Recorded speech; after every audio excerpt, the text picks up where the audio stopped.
39 atas perintah Jo Yong-suk, PM mulai meninggalkan ruangan. Yun Gi-hwan juga berdiri. Kenapa kamu tidak bangun? Kita harus pergi dan membantu. Tapi Wusung tidak terburu-buru. Dia tersenyum dan menjawab. Tidak perlu pergi. Kami bisa memeriksanya di sini menggunakan sistem DevOps yang kami buat dengan M3. Yun Gi-hwan bertepuk tangan saat dia mendapatkan momen eureka ini. Oh ya. Wusung mengangkat tangannya dan mengumumkan. Manajer Kwak, silakan terhubung ke sistem DevOps. Kwak Junguk melakukan apa yang diminta Wusung. URL. Dia mengetikkan ide dan PW-nya dengan cepat. Ketika dia masuk, dia bisa melihat 4 area merah di layar. Semua aplikasi terbaru yang diunggah ke server menyebabkan masalah. Biar ku lihat, sepertinya mereka semua dari ST. Orang-orang yang akan pergi tetap menonton. Jo Yong-suk juga menatap layar. Manajer Kwak, bisakah aku mengambil alih? Kwak Junguk mengangguk saat dia memberi Wusung mouse. Wusung mengklik beberapa kali dan menjelaskan. Jika Anda melihat di sini, ada versi baru dari program yang diunggah hari ini pukul 3:02 sore. Masalahnya dimulai tepat setelah itu. Kwak Junguk bertanya dengan nada panik. Kak, bisakah kamu memperbaikinya? Yah, mari kita kembali ke versi sebelumnya. Bisakah saya melanjutkan? Kwak Junguk ragu-ragu dan menoleh ke Jo Yong-suk. Kwon Hyungen tiba-tiba menyela. Tunggu, apa kau menyarankan itu masalah server kami? Bagaimana Anda bisa memutuskan itu tanpa mengkonfirmasi semuanya? Anda bisa melihatnya di layar. Apakah kamu mengatakan kamu tidak bisa mempercayai apa yang kamu lihat? Wusung menjawab postaste. Nam Kyung-sang menjawab, amarahnya lebih besar dari sebelumnya. Tentu saja kita tidak bisa mempercayainya. Anda tidak masuk ke server kami untuk mengonfirmasi, jadi bagaimana Anda bisa yakin bahwa itu adalah masalah kami? Wusung menyeringai. Apakah kita benar-benar punya waktu untuk memperdebatkan ini sekarang? Satu-satunya orang yang bisa membuat keputusan adalah Jo Yong-suk. Dia menatap Wusung dan memesan. Lakukan. Wusung mengklik tombol rollback. Lampu merah berubah menjadi hijau kencang seakan tidak ada yang terjadi. Sekarang semuanya baik-baik saja. Anda harus menelepon untuk memeriksa. Kwak Junguk menelpon, dan setelah menutup telepon, memberitahu Jo Yong-suk. Semuanya kembali normal. Ruangan menjadi sunyi. Masalah utama diselesaikan dalam waktu kurang dari 5 menit. Manajer Kwak, pernahkah ada masalah besar diselesaikan secepat ini? Tidak pernah, Tuan. Baik, saya tidak bisa mempercayainya. Semuanya kembali normal, tetapi banyak di ruangan itu menjadi lebih tegang. Jo Yong-suk bergumam dengan marah. Sekarang, saatnya untuk mencari tahu siapa yang bertanggung jawab atas senanigan ini. Dia terdengar seperti si penjahat suram. Baik Kwon Hyungen dan Nam Kyung-sang menjadi pucat. Jo Yong-suk berteriak pada anggota ST. Jika kamu akan menjadi seperti ini, berhenti saja. Apakah Anda pikir ini lelucon? Apakah Anda bahkan punya otak? Sebaiknya kau bersyukur aku tidak menuntutmu. Ruangan itu dipenuhi amarah dan ketakutan. Dan aku dengar ST tidak menerima konsultasi Wusung. Kwon Hyungen mengangguk dalam diam. Tidak ada yang bisa dia katakan yang bisa memperbaiki keadaan. Yang bisa dia lakukan adalah tetap diam. Manajer Kwak, nyalakan layar ke total poin hadiah dan penalti. Dayang sistem penalti 1, hadiah 5. ST hukuman sistem data 6. Hadiah 7. M3 soft penalti 5. Hadiah 9. Daesan sistem peringatan 0. Hadiah 10. Yah, sepertinya kita memiliki hasil yang jelas. Jo Yong-suk mendengus dengan senyum sinis. Kwon Hyungen akhirnya membuka mulutnya. Tapi Pak, kita masih punya waktu sampai batas waktu. Haha benarkah? Masih ada waktu? Jo Yong-suk bertanya dengan suara mengejek. Mata Kwon Hyungen bergidik. Manajer Kwak, nyalakan layar DevOps lagi. Kwak Junguk melakukan apa yang diperintahkan. Jika kita tidak memiliki sistem ini, menurutmu berapa lama kita perlu memperbaiki masalahnya? Tidak ada yang menjawab. Pernahkah ada pengembang di sini yang bisa membuat sistem seperti ini? Kamar itu tetap sunyi. Semua orang tahu itu Wusung yang menciptakan program luar biasa baru ini. Jo Yong-suk menoleh ke Kwak Junguk lagi. Manajer Kwak, berapa banyak poin hadiah yang kita berikan kepada perusahaan yang menyediakan fungsi baru yang luar biasa? 5 poin. Dan sebagai manajer umum dari kantor pusat, berapa jumlah poin maksimum yang bisa aku berikan? Hingga 5 poin, Tuan. Kalau begitu beri Daesan 10 poin lagi. Kwon Hyungen memucat. Nam Kyungsang tersentak tak percaya. Jo Yongsuk melanjutkan. Dan berapa banyak poin penalti yang kita berikan kepada perusahaan yang menyebabkan masalah besar? 5 poin lagi, dan kamu juga bisa menambahkan maksimal 5 poin lagi. Lalu, ST mendapat 10 poin penalti. Segera Pak. Jo Yongsuk mencibir dan bergumam. Apakah kamu masih berpikir kamu punya waktu untuk mengubah hasilnya? Kwon Hyungen tidak bisa menjawab, tetapi Nam Kyungsang menjawab. Pak, saya pikir Anda terlalu emosional. Seperti yang Anda lihat, ST menghasilkan paling banyak fungsi baru. Jo Yongsuk mencibir lagi. Benarkah? Manajer Kwak, buka file itu lagi. Sistem data ST. Jumlah bug, 25. Jumlah bug yang diperbaiki, 24. Jumlah saran fungsi baru, 13. Aku tahu kamu memang memiliki banyak fungsi baru, tapi bagaimana dengan bug-nya? Risiko diperlukan untuk menghasilkan produk hebat. Jika kami bahkan tidak mencoba, maka kami tidak akan memiliki bug juga. Jo Yongsuk menunjuk ke layar. Sistem Daesan. Jumlah bug, 0. Jumlah bug yang diperbaiki, 0. Jumlah saran fungsi baru, 7. Apakah kamu melihat angka untuk Daesan? Itu sudah berakhir. Daesan memiliki 7 fungsi baru tetapi tidak ada bug. Itu adalah kekalahan yang jelas oleh ST. Jo Yongsuk menamparkan meja. Kamu tidak pantas bekerja di sini. Saya memberitahu Anda bahwa Anda sudah selesai. Keluar. Apakah Anda mengerti apa yang saya katakan? Nam Kyungsang tidak bisa mengatakan sepatah kata pun. Kenapa kamu masih di sini? Saya bilang keluar. Tidak ada yang bisa membantu mereka. Ketika Nam Kyungsang pergi, Jo Yongsuk tersenyum dan mengumumkan. Sekarang semuanya, jangan lupa bahwa Wusung dari Daesan akan mengadakan seminar tentang data besar. Kehadiran adalah wajib. Dia kemudian berdiri dan memberi Wusung senyum tulus. Haha, Wusung, kerja bagus lagi. Semua orang senang dengan seminar Anda, semoga beruntung. Wusung membungkuk. Tentu saja. Ketika Jo Yongsuk meninggalkan kamar, orang akhirnya bisa bernapas. Yun Gihwan bertanya pada Wusung. Bagaimana dengan persiapan seminar Anda? Saya mendengar CEO sendiri dan ketua semua akan datang. Tidak banyak yang harus dipersiapkan. Saya hanya perlu memberitahu mereka apa yang saya tahu. Yah, kurasa kau akan baik-baik saja. Saya pikir kita semakin dekat dengan akhir proyek kami di sini. Jadi kamu benar-benar berencana untuk berhenti setelah ini. Apakah Anda pikir itu ide yang bagus? Iya, pastikan kantor pusat mengerti. Baik, ngomong-ngomong, kapan aku harus berhenti? Yun Gihwan menatap Wusung, mengharapkan sejumlah besar jawaban. Anda dan anggota tim lainnya dapat berhenti setelah sistem perdagangan algoritma selesai dan saya mulai menghasilkan keuntungan. Yun Gihwan berdiri. Baik, mari kita pergi. Wusung mengikutinya. Bab 40 Na Jaeman. Dia adalah CEO Nuri Finances, yang dimiliki oleh Nuri Enterprise.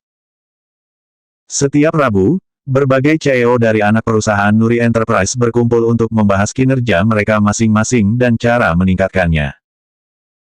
Dia adalah seorang CEO, tetapi dia masih seorang pegawai gaji. Dia masih harus khawatir tentang penampilannya dan takut akan pertemuan hari Rabu. Park Ji-won, yang merupakan CEO dari perusahaan yang bertanggung jawab atas Departemen Kartu Kredit bercanda. Jaeman, kamu menjadi sombong. Haha, kamu lucu. Penampilanmu kuartal ini luar biasa. Anda harus mendapatkan insentif besar kuartal ini. Jika itu benar, aku akan membelikanmu minuman. Haha, ayo pergi ke tempat yang mewah. Tentu saja.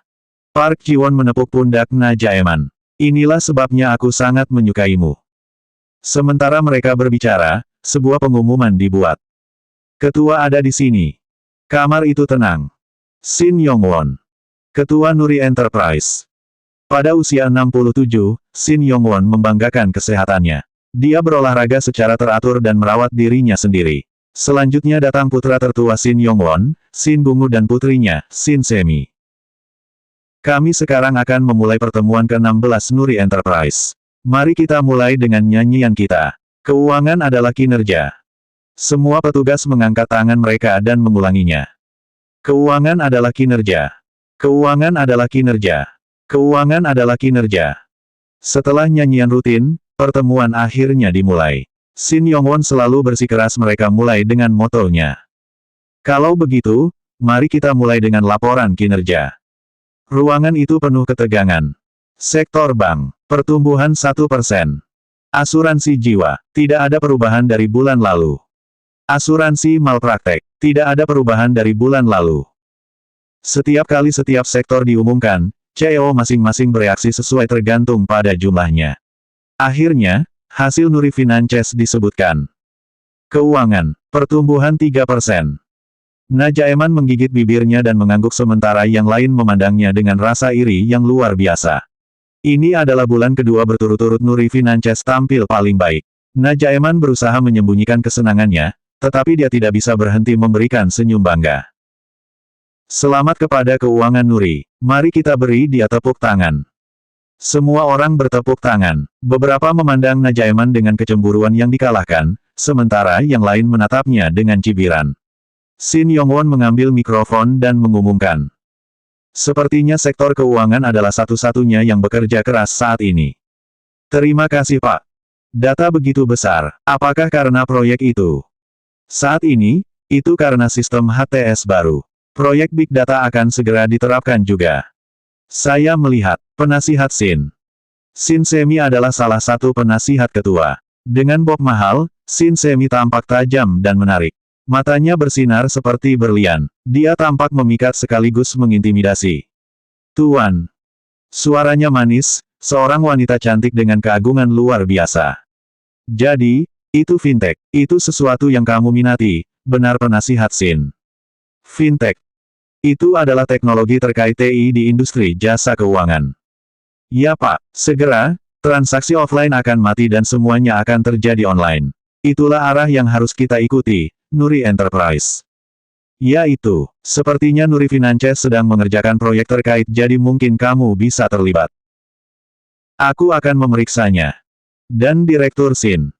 Shin Gungu adalah Direktur Nuri Enterprise. Dia adalah versi yang lebih muda dari Shin Yongwon. Dia karismatik tetapi dengan tampilan yang tidak bisa didekati.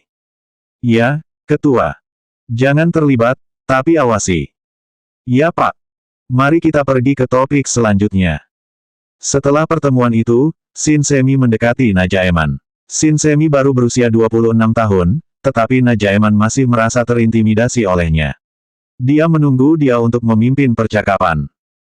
Penampilan saya bagus bulan ini jadi mengapa dia ingin berbicara dengan saya harap itu tidak menegur saya untuk sesuatu yang bodoh. Kuku.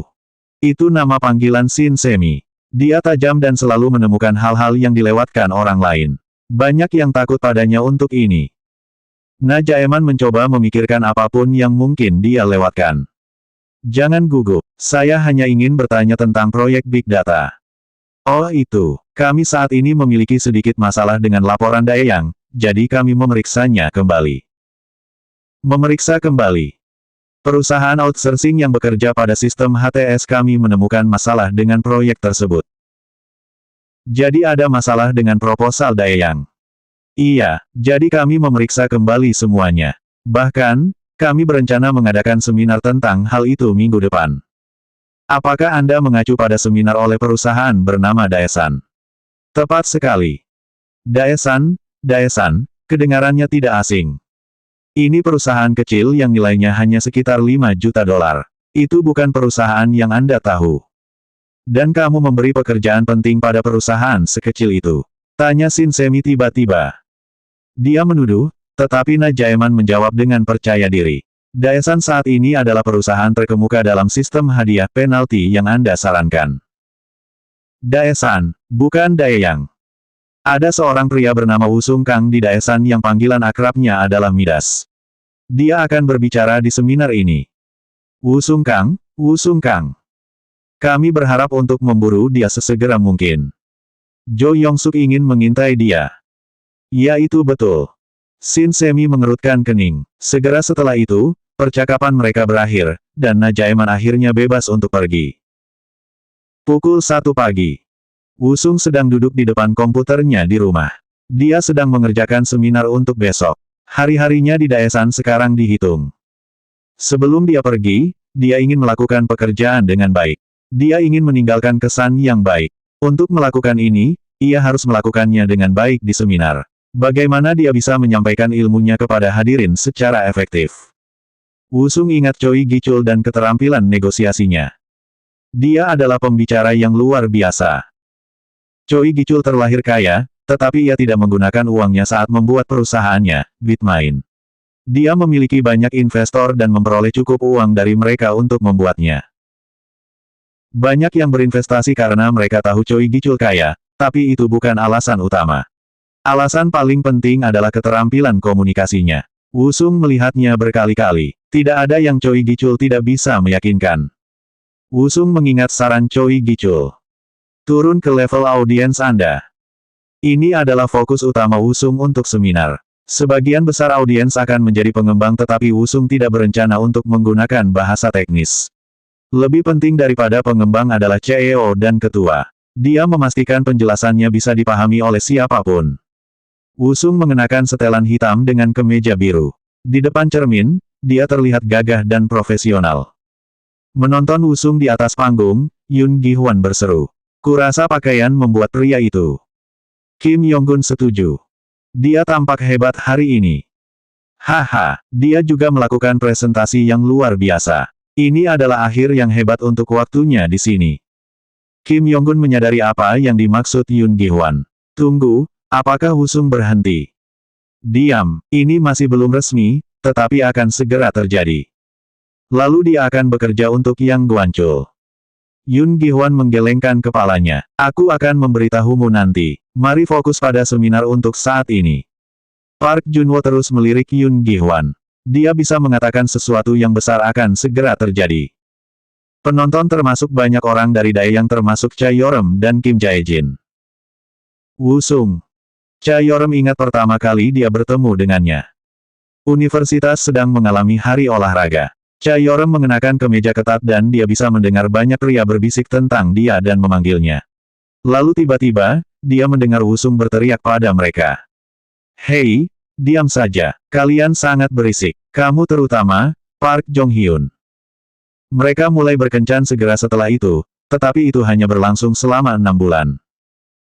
Itu 3 tahun yang lalu. Tidak seperti harapannya, Wusung melakukannya dengan sangat baik di dunia nyata. Bahkan, dia sekarang tidak terjangkau olehnya. Selanjutnya bab 41.